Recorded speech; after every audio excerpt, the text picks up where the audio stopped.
Thanks for joining us on the news. I'm Ruth Aguele. We're streaming live on Vision TV 247 and other social media platforms displayed on the screen right now. My sign language interpreter is Precious Ozomina.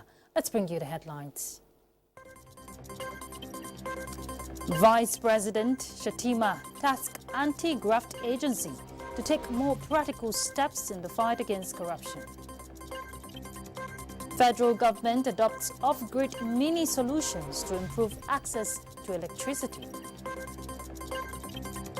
An European Union informal meeting of defense ministers opens in Brussels. Talks to focus on support for Ukraine.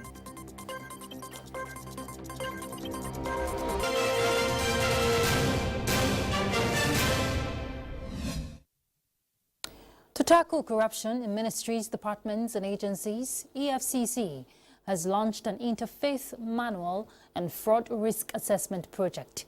Vice President Kashim Shettima reminded the anti-graft agency of its responsibilities of not just fighting corruption with lip service, but be practical in its approach. Let's hear details from State House correspondent Abdurrahman Jibrila. My singular honor and privilege to cherish forever to publicly present this beautiful, dedicated, implemented intervention by the EFCC to fighting crime in Nigeria. Eradicating economic and financial crimes through prevention, enforcement and coordination is what brought these stakeholders to restate the role of religion as a tool of redirecting the minds of youth away from the snare of cyber crimes. Inspired by the drive for multidimensional stakeholders' involvement in the fight, the federal government pledged support to the Economic and Financial Crimes Commission in combating internet offenses and corruption. We must recognize that the Commission's double effort to bring postal support are imperative for the overall well-being of our society. The government is aware that our ambitious goal of eradicating internet offenses and corruption demands an atmosphere steeped in trust and integrity. We must foster open communication channels and ensure that law enforcement actions align with justice and accountability. We must always remind our young people that abundant opportunities for local enterprises exist within and beyond our shores. In line with this commitment, steps have been taken to establish the Students' Bank, addressing the financial needs of our students. This initiative aims not only to alleviate financial burdens, but also to disincentivize criminality by offering a tangible alternative. The anti-graft agency is seeking the inclusion of anti-corruption courses in the curriculum of schools as another step towards achieving the set goals. We all must stand up and become one in the effort to reset the mentality of our youth that the first lane to affluence is fraud. No, we should change their mentality. That the fight against corruption requires a collective effort. By working together, we can create in Nigeria where honesty, accountability, and justice prevail. We are all ruled by our grandfathers before Hydrocarbon. So we have no stake to protect our people, to make sure that lives are better for them. Community legislative harm, charity begins at home. Everything starts from somewhere. The way you rule your youth is what they will meet in the future. The launch of Interfaith Preaching and Teaching Manual developed for doctrinal instruction against corruption in both Christian and Islamic faith, and the Fraud Risk Assessment Prevention and Control Project for ministries, departments and agencies is what Nigerians are hoping to achieve for economic prosperity. In Abuja, Abdurrahman Jibrila, NTA News. To address the challenge of electricity and boost water supply in the nation's capital, additional power infrastructure has been deployed to the lower Usman Dam in the Federal Capital Territory. Minister of Power Adebayo Adelabu said federal government is adopting off-grid mini solutions to improve access to electricity in the country. Joshua Ojito will tell us about that. Lower Usman Dam, located in Bwari area of Abuja, is the major source of water supply to the FCT and environs, but is constrained by availability of electricity, resulting to shortage of water supply to residents. Federal government in 2016 intervened and installed 1.2 megawatt solar powered system, functionality limited to daytime due to absence of energy storage system. Now, storage system provided and inaugurated as backup for 24 hours power supply at the water treatment plant. On the mandate of the Power Minister, Adebayo Adelabu, Director in charge of Renewable and Rural Power Access in the Federal Ministry of Power, Abubakar Dabchima, hands over the project to the FCT Authority. And what this entails that at any point in time, there will be adequate and available power to power the water treatment plant so that the FCT residents will not lack water. And at the same time, we reduce utilization of diesel fossil fuels. The plant we have around here runs 24 hours, 247.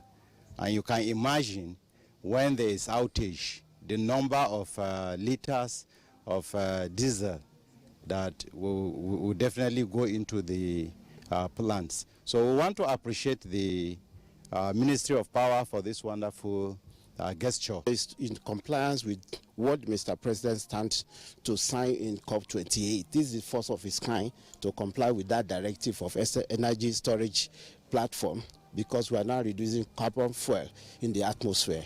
And this is what we're supposed to replicate. There are expectations that the project will increase water supply for residents of the FCT and environs. Joshua Ojito, NTA News.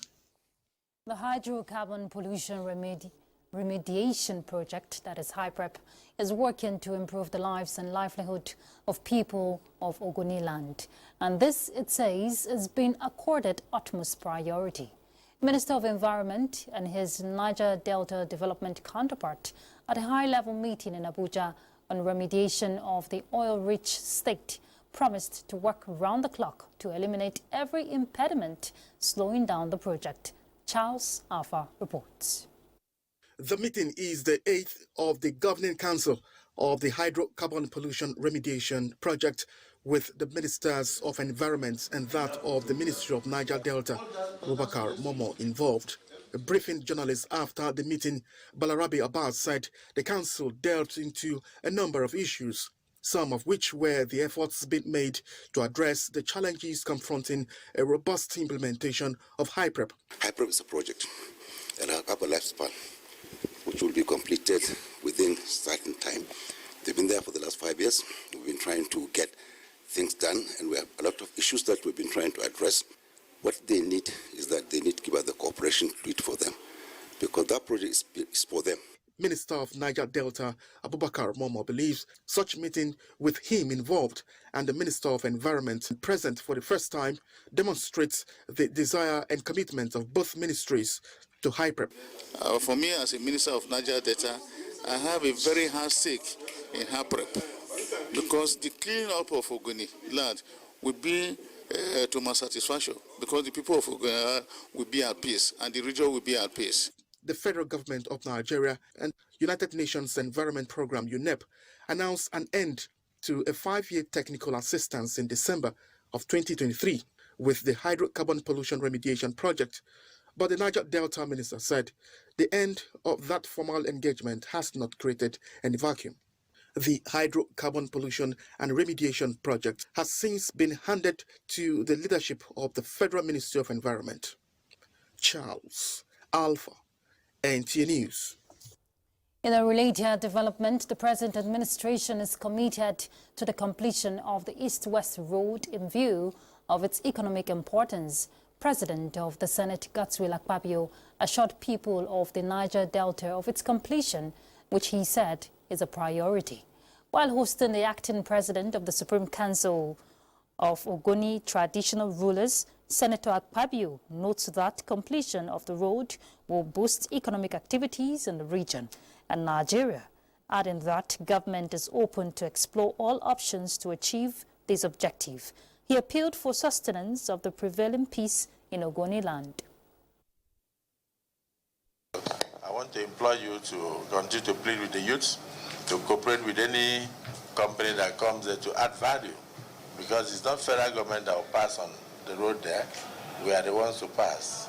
It affects the economic life of the place. There are almost 50 industries around there, from the petrochemical all the way down to the depot, and of course the ports, the Une port and all that, and the free trade zone authority. So the wear and tear on the road is amazing, and it's something that must be done and done well. Let me sincerely thank you previously for the work you've done for us on the East-West Road. I remember very well that it was from the meeting we had with you severally that resulted to the beginning of the East-West Road, which resulted to what the Minister of Work is doing today. The monarch expressed gratitude to Senator Akpabio and the federal government for giving his people a sense of belonging. Owing to the effectiveness of early preparation and disaster management, the National Emergency Management Agency, NEMA, has organized a technical workshop on Sunday framework monitoring and reporting of early disaster management. Now, this technical workshop is to brainstorm and come up with workable solutions and also consolidate on the successes achieved in the 2023 disaster management. Ilyasu Yakubu reports. Monitoring and reporting of disasters in all ramifications are part of the major strategies experts say has continued to escalate successes recorded in the management of disasters across the globe. The successes recorded in the management of disaster in Nigeria in 2023 are the result of the renewed strategy and focus on the monitoring and reporting of the menace. These technical workshops organized by the National Emergency Management Agency, NEMA, in collaboration with the United Nations Disaster Risk Reduction and United Nations Development Program, is geared towards concretizing all efforts to manage the 2024 disaster. Participants say the workshop is timely. This is very important that we gather to discuss how to monitor and report on risks and how to manage it so that we can have a safe Nigeria. So this is very important for us, and it also aligns with trying to reduce or mitigate issues on disaster in the country. And the DG NEMA, Mustafa Habib Ahmed, said the agency has already put plans of action in motion to make disaster management easily mitigated to reduce risks and vulnerability. You may recall that monitoring and reporting of disaster events remain a pillar in the implementation of the Sendai framework, which is data-driven. It enables the assessment of progress, identifying of gaps, and analyzing impacts of our action to enable a recalibration of our strategies to address evolving disaster challenges.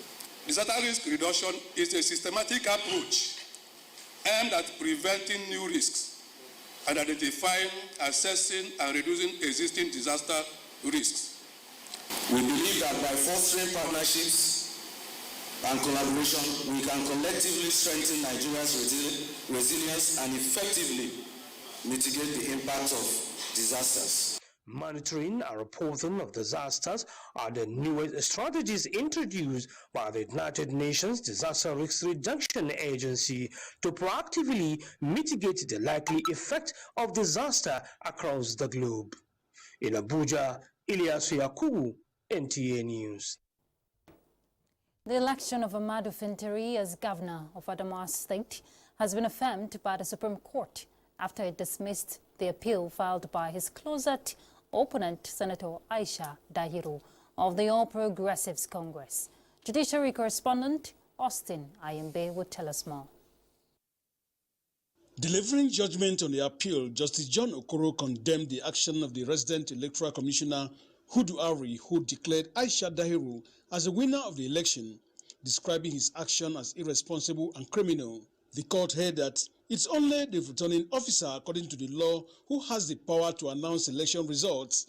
He therefore dismissed the appeal in its entirety and affirmed the election of Governor Finture of the People's Democratic Party as the duly elected governor of Adamawa State. His lordship was categoric, he was very explicit, he was very strong that leadership in this country must carefully select the people to be entrusted with the sublime responsibility of manifesting the democratic will of the people into election results.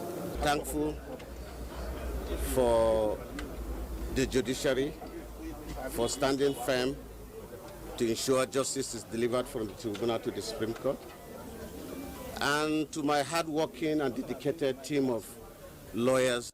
Aisha Dahiru's legal team had rejected the Court of Appeals ruling, arguing their case on allegations of non-compliance with electoral regulations by the Independent National Electoral Commission.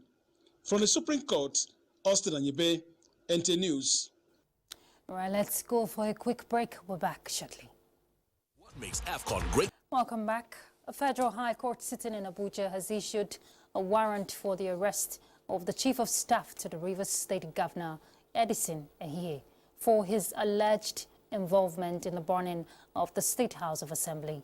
Justice Emeka Nwete granted the order for their arrest while delivering ruling in an ex parte application brought before the court at the instance of the Inspector General of Police.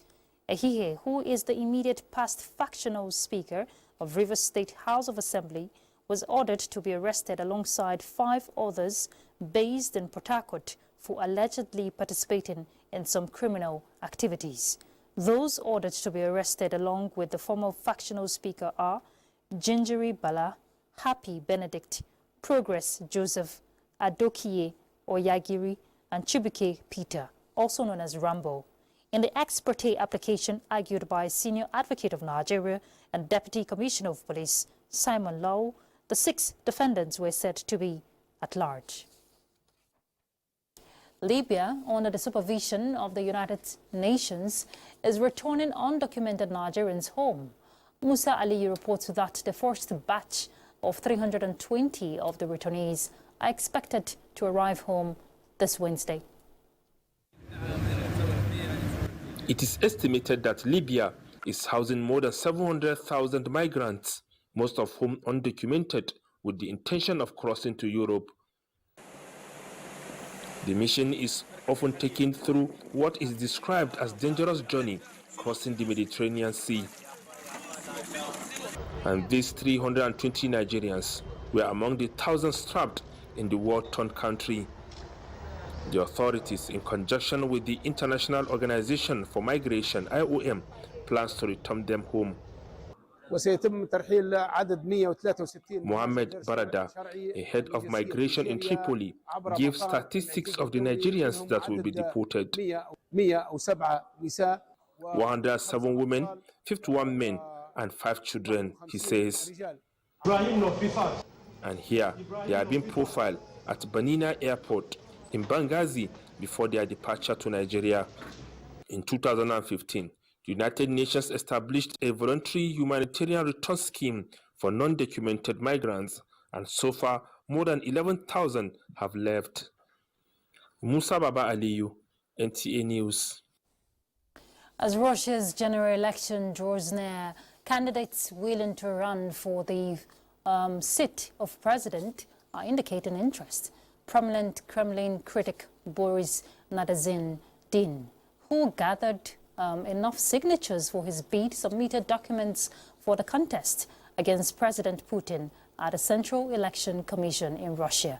Kolo Mohammed reports.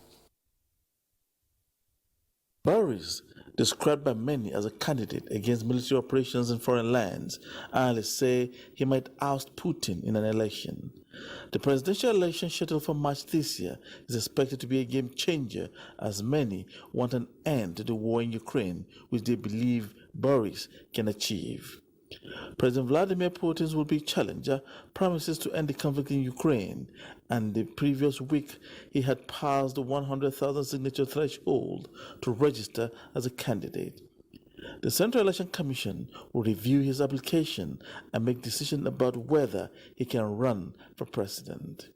Queues formed outside his election campaign office as his team collected the signatures of supporters needed for him to run as presidential candidate in the upcoming elections.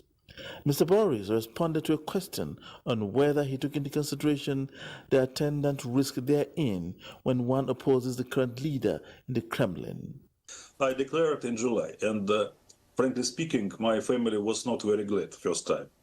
But I say to my wife and I say to my children, I have 4 children, some of them older, some of them 10 years, etc.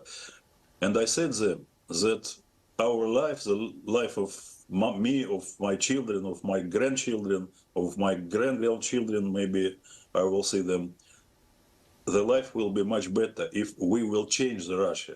And now they understood, and now my family support me, not only my family. Yeah, I think millions, dozens of millions people in Russia support me. An electorate, Maria Feldman, said Mr. Boris is the closest to her ideal of a new Russia amongst all the possible candidates. Current leader, President Vladimir Putin, will be running for a 5th term in office as president of Russia. The election is scheduled for March, and a female aspirant has had her candidature stood down. The National Electoral Commission says an official list of the contenders running against Vladimir Putin will be approved and made public in February. Kolom Muhammad, NTA News. Pakistan's former Prime Minister Imran Khan and his wife Bushra Bibi have been jailed for 14 years. The second sentence handed to them in 2 days.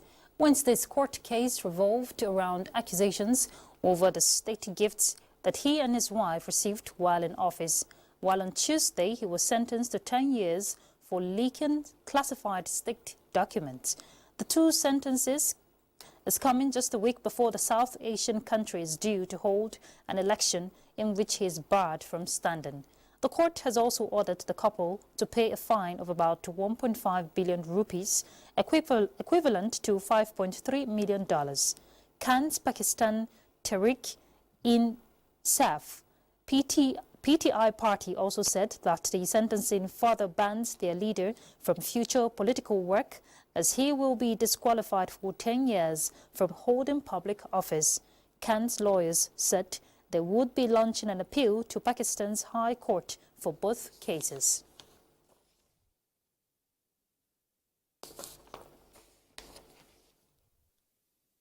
European Union informal meeting of ministers of defence has opened in Brussels.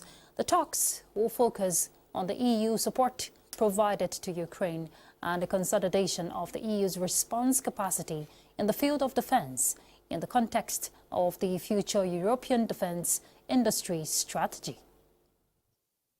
The informal meeting of EU defence ministers enabled leaders from different European countries to meet informally to discuss issues relating to defence and security. These meetings are less structured and less formal than regular meetings. They create an avenue to explore important issues, share views, and promote defence cooperation. The meeting allowed defence ministers to make presentations on key defence challenges facing their countries. Topics range from joint military operations and capability development to threat analysis and cooperation of defense, research and technology. What set this meeting apart as informal atmosphere which allows for an open exchange of ideas and information. This therefore promotes direct communication between participating ministers and can lead to a deeper understanding of each other's view and concern. Furthermore, agenda for the meeting also include a working session dedicated to EU's operational commitment to West Africa and the Red Sea.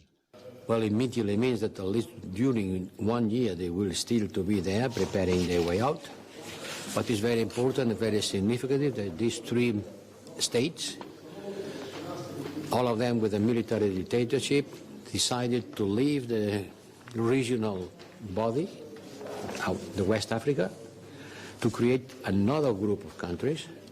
This creates a new geopolitical configuration of this area. on the 24th of May is a deadline for the mission that we still have in Mali. And member states will have to decide if they want to stay, continue the mission, or do otherwise. We will also have discussions about the Sahel region and the Red Sea with our partners from NATO, the United Nations and the European Parliament to explore security and operational challenges and how to deal with them. It is clear that a shared commitment to peace and stability drives our discussions. In addition to substantive discussions, informal meetings also provide opportunity for building personal relationship among defense ministers. Informal dinner and social events also help strengthen long-term cooperation by promoting mutual understanding and trust. Hamman Jabani, NTA News. We're done. Thank you for your time. I'm Ruth Aguele. My sign language interpreter is Precious Ozomina. Have a beautiful evening.